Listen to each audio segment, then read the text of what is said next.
Hello, Lindsay. How are you? I'm doing great, Aubrey. How are you? How's everything going?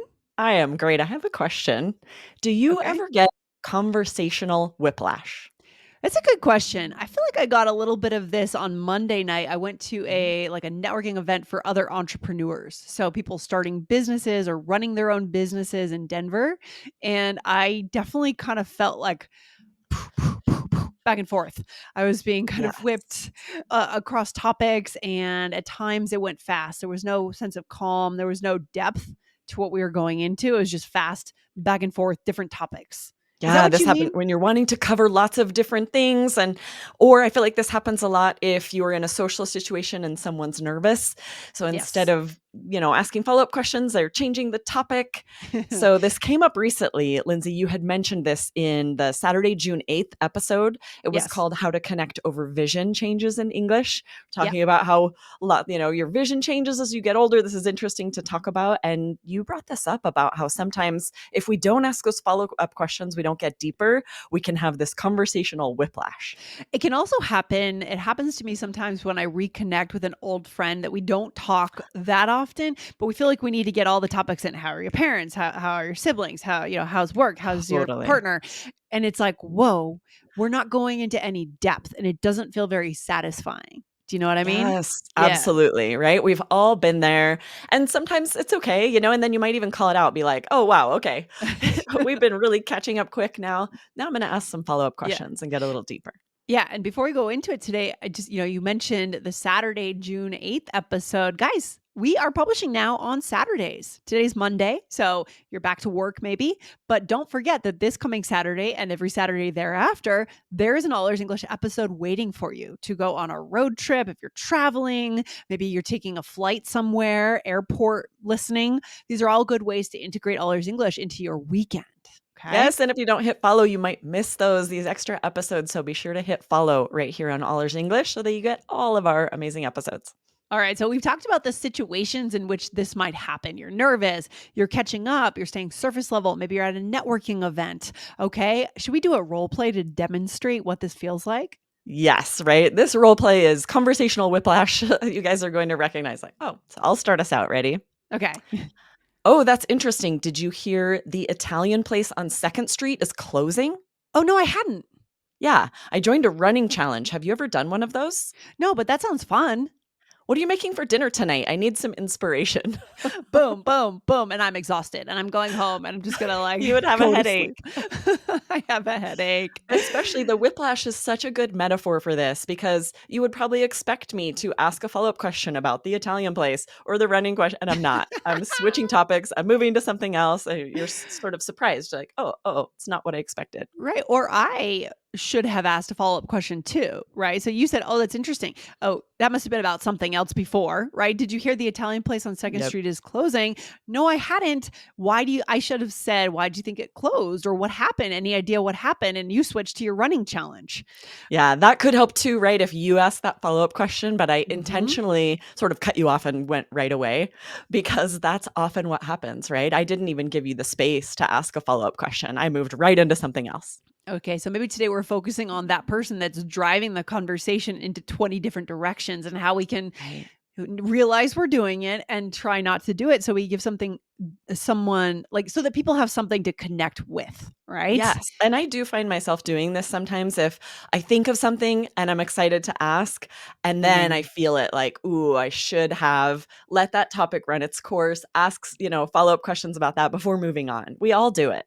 we do it 100%. And sometimes it's totally innocent. We're just excited about Right, something. We're exactly. excited about a lot of things. We're I joined a really running challenge. I'm gonna living bring it up life. even though it's like, "Oh, wait, I was gonna talk about the restaurant." We're living life. We're living life, but there's Right. nothing then to go deeper on. So let's get into some tactics of how not to do this. Right. Yes, we're going to share 3 really good tips so that you can avoid that conversational whiplash. And then we're also going to share some phrases, so the language functions we use in order to do that. Okay, here we go. So, first tip, Aubrey, what can we do to make sure we don't drive the conversation into this feeling of, and we should define actually whiplash, shouldn't we?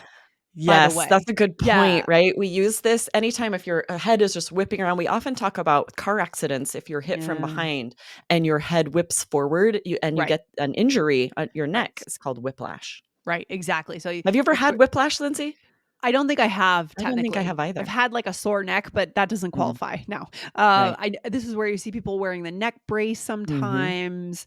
Aubrey, I know you were in a car accident. That didn't happen to you when you were in your car accident No, in I was in a college? very serious car accident. I rolled my car, but I didn't get whiplash. I was lucky to survive, actually. It's a kind of miraculous I wasn't thrown from the car, but I did not get whiplash. But yeah, this happens most often if someone's rear-ended from behind. Right, Yeah. right. Okay, so anyways, this is getting rear-ended in a conversation, right? Right, exactly. Alright, so number 1 tip, what is it, Aubrey, again? What do we do? So it's to ask follow-up questions, right? If you Mm, look at that role play we did, when I asked you about this Italian place closing, this is an interesting topic, right? I could ask you if you've been there, why do you think it closed, right? Just interesting follow-up questions. Why bring it up yeah. if you're then immediately going to change the topic? So really either of us could have done that, right? Totally. Either of us. So this is kind of both sides are taking responsibility for avoiding this and making sure we it doesn't mean we have to have this whole huge, deep, unbelievable connection. It just means go a little below the surface, right? Right.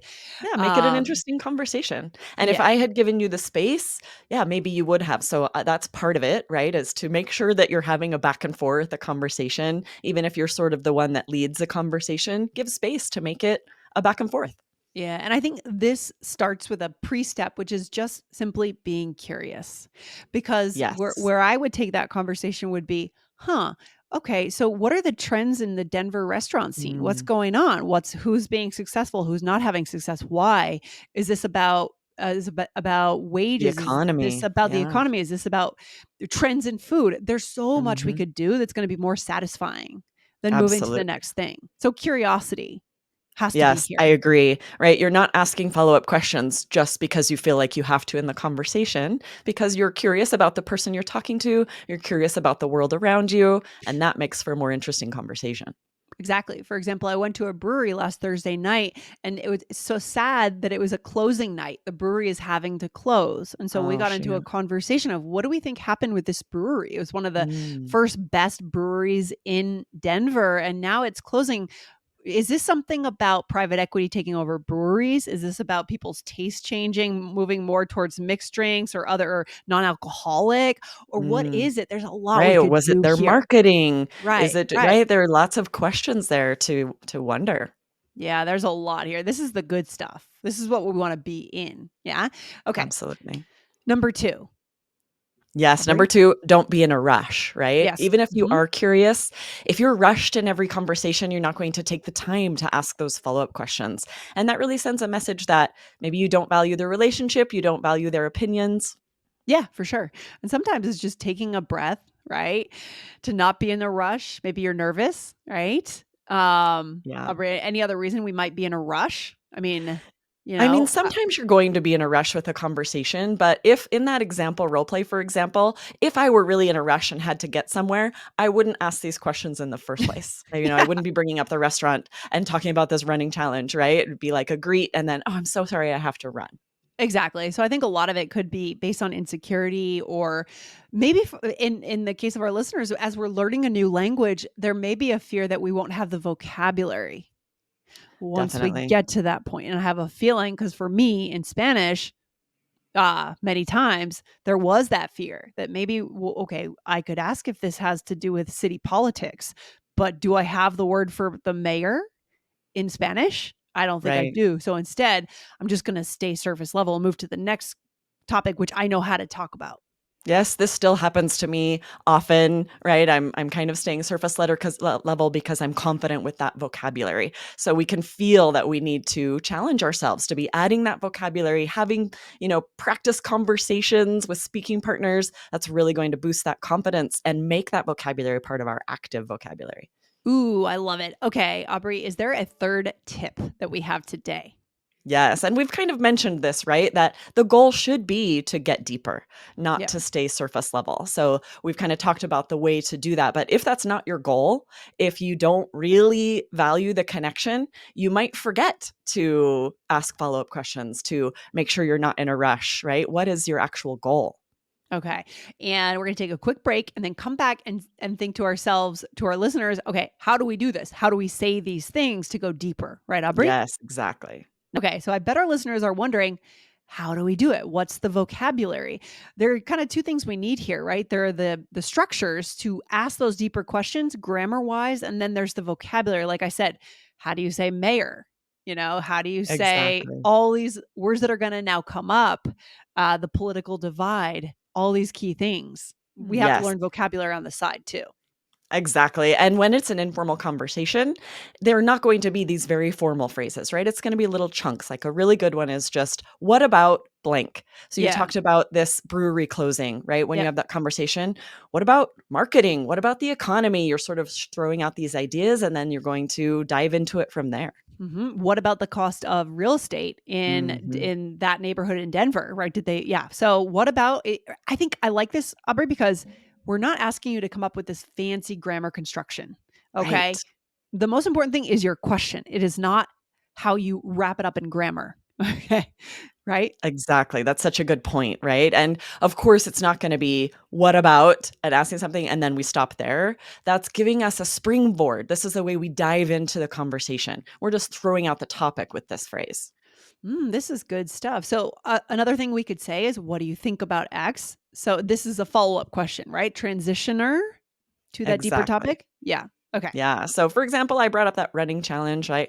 What do you think about competition like this? Does it help motivate you? So, however, whatever you're talking about, you're going to fill that in with the context. I love it. Interesting. And then another one, I wonder if, very common. And this shows your curiosity. Exactly, right? I wonder if this has to do with the economy. I wonder if they could have marketed more. This is a great way to start a phrase where you're not saying that you know everything. You don't have all of the answers. You are curious about, what those answers are. Yeah, and I've had this exact conversation about another restaurant that I used to love in Denver. It shut down in the pandemic. They tried to do, takeaway food at the pandemic. It didn't quite work. Mm, It totally shut down, but then the pandemic went away and it never came back. And we're all waiting for it to come back because we love that restaurant. It's a real neighborhood staple, you know? Oh, I hope they're able to Um, open up again. yeah, and many times I've had this conversation with neighborhood friends, what's going on with Vine Street? I wonder Mm, if it's about wage issues. I wonder if they didn't have enough of a market for their beer. All these questions that you could dive into, it'd be more satisfying to sort of hypothesize, right? yes, exactly, right, and these are both pretty informal, right? These are for conversations with friends, but they can come up, it can be more formal as well. So, it's interesting that these conversation starters will work anytime just to get deeper, dive deeper. Don't say surface level, use these to open up the conversation. Yeah, and you can learn a lot about the person that you're talking to by doing that. That's the point, right? Yeah. Exactly. Okay, role play time. Yeah, let's do it. So, you and I are chatting over coffee in this role play. All right, here we go. So you said you like mysteries. Any authors you'd recommend? I really like Frida McFadden. She always includes a plot twist that you don't see coming. I wonder if people read as much now as they did in the past. Good question. I know my kids don't read as much as I did. It's hard to keep them off electronics. Oh, yeah. And what about biographies and the classics? You have to have quite the attention span for some of those. Nice. I love this. So we used our phrases here. You started with, I wonder if people read as much now as they did in the past. I love going this direction, right? We're talking about the books we like, the genre that we like to read, and then we start branching out, getting a little more philosophical and talking about society. It's just more satisfying, at least for me. I don't know. Maybe this Yeah. is a personality thing, but I think this is part of living life on a deeper level is connecting through conversation, finding out, do we have something in common with this person? How does this person see the world? Right? Right. Yeah. Exactly. Yes, I agree. I think it makes every conversation more interesting. We're not just like, do you like this? Do you like this? Do you like this? Let's wonder about these things. Let's question, right? You said, yeah, what about biographies and the classics? Yep. Are these still read? Is this still a thing? It's a good question too, right? Like Yeah. I'm wondering, are kids still reading Shakespeare in school? Are they still doing the plays and everything nowadays? My daughter is in an AP English class, and so Right? before that, they read a few of the classics. She read Okay. Frankenstein by Mary Shelley and Great Uh, Expectations by Dickens, but before that, she hadn't read any of them, and I had recommended a few, and she was like, "No, why would I read yeah. that?" Oh my gosh, I wonder if in Maybe in 100 college. years they're all gonna be gone. Oh I no. know, Oh that'll my be gosh. horrible. All right. No, good stuff. So what's a takeaway? I feel like there's a deep message today for our listeners. For sure, right? To avoid conversational whiplash, you want those deeper connections, and you won't be able to get them if you're jumping from topic to topic. It will create sort of awkwardness and will send the message that either you're not curious or you don't care as much about the opinions of the person you're talking to. Yeah, it's kind of like making a decision, guys, to not take the easy way out with a conversation. And you know that that easy way out is not going to lead to any real connection. It's just going to be that whiplash back and forth. Four Right. topics in 1 minute. No, we can't do it. Yes, and I All loved what right. you said, Lindsay. You might be tempted to do this if you're not confident about the vocabulary on these topics. So Yep. that comes back to, yeah, learning that vocabulary, making it part of your active vocabulary so you are ready and Yeah. confident. Exactly. I mean, one thing that comes to mind that we can recommend to our listeners is getting the iOS Android app that we have here at All Ears English, because what you get over there, guys, is you get the real time human created transcripts, but then you get to tap 5 to 7 keywords that Aubrey has chosen that will deepen your level. You save them to your power list. So it's not like you just hear it on a podcast episode and then you never hear it again. You actually have it in your back pocket because it's in your list that you can study every day. Right, Aubrey? Yes, we do the work for you, right? And then you can work on using those and then remove them from your list once you have them mastered and feel like you can add them to conversations. Yes, you want to be strategic about how many words you're adding to your vocabulary list and how you are doing this so that you can actually use them. Yeah, it's so cool. So that's one thing you can do right now to make sure you have that vocabulary. We need the structures, but then we need the vocab if we're going to go into these deeper conversations that are more interesting. So go to allearsenglish.com/app. You'll be able to choose between iOS and Android. All right, Aubrey, good stuff. Awesome. Thanks, Lindsay. This was a All fun right. one. All right, talk soon. Bye. Bye.